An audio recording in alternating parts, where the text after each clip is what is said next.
Welcome to the Game Review. This is a series I'm starting on the channel giving an honest opinion on Roblox games like Pet Simulator 99, Rivals and others. So, I hope you enjoy it and let's get straight into the first game.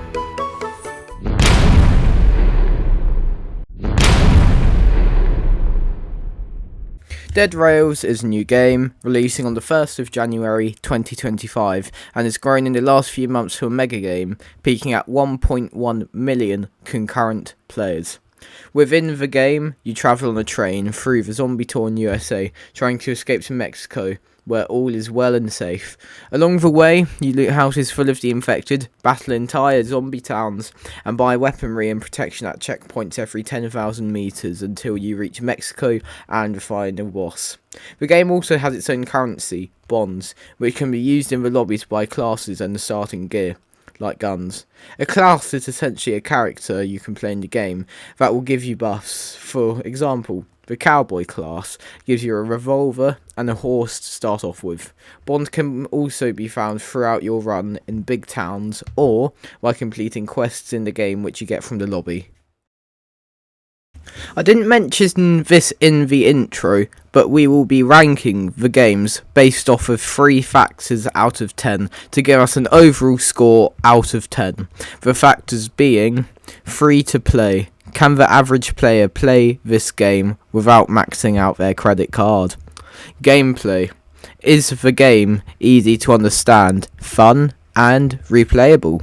Finally, the last factor, fun. Will this game provide a fun experience for the average player, or will it be a dull, boring, grindy game?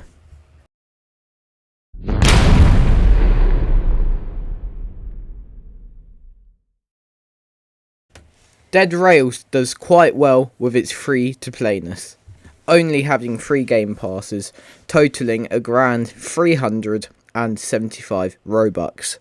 These game passes don't even give a great boost to the game. Sure, 5 extra storage is helpful, but you can attach stuff to your train, and weapons can be bought throughout the game, and some classes spawn you with one. Some may have a problem with being able to purchase bonds with Robux, the currency used to purchase classes and starting gear. Some may say, you can just purchase 200 bonds, get all the weapons, get the best class, and win easily. To that I say, it's not a big deal, genuinely. You want to know why? Well, they can be found easily throughout runs, and there are even tutorials on how to get over 50 bonds a match. Incredible, in my opinion. The game also being too easy means it drains all the fun out of it.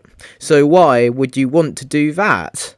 It's also quite cheap in my opinion. On the scale of 1 to 10, I'd give Dead Rails a score of 7.5 for free-to-playness.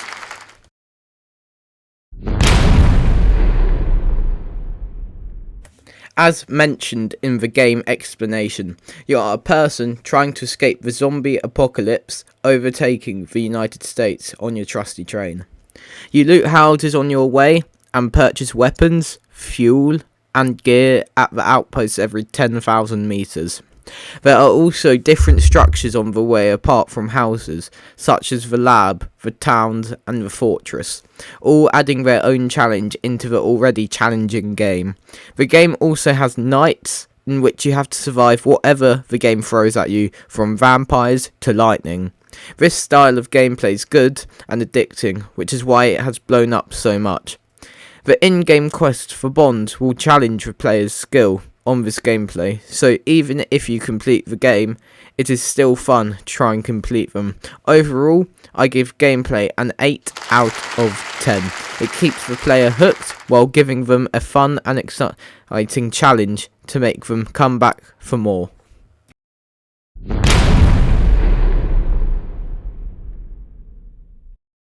Dead Rails is definitely a fun and exciting game.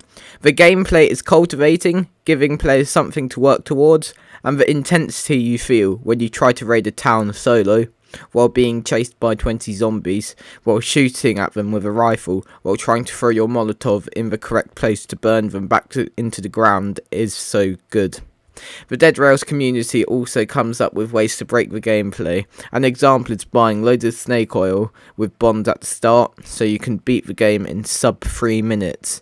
It is extremely entertaining. Playing the game solo is also really fun, unlike others in its genre. It just feels great to play alone, fending off zombies. You can play the game chill or fast paced, meaning however you feel, it can be fun. I give Dead Rails a 9 out of 10 on the fun index.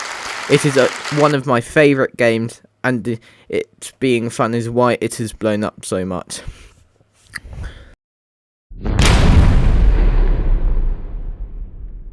Overall, Dead Rails achieves a mean score of, drumroll please, 8.1 out of 10. This game is so much fun in all ways, and I would consider it a staple of Roblox at the time of recording.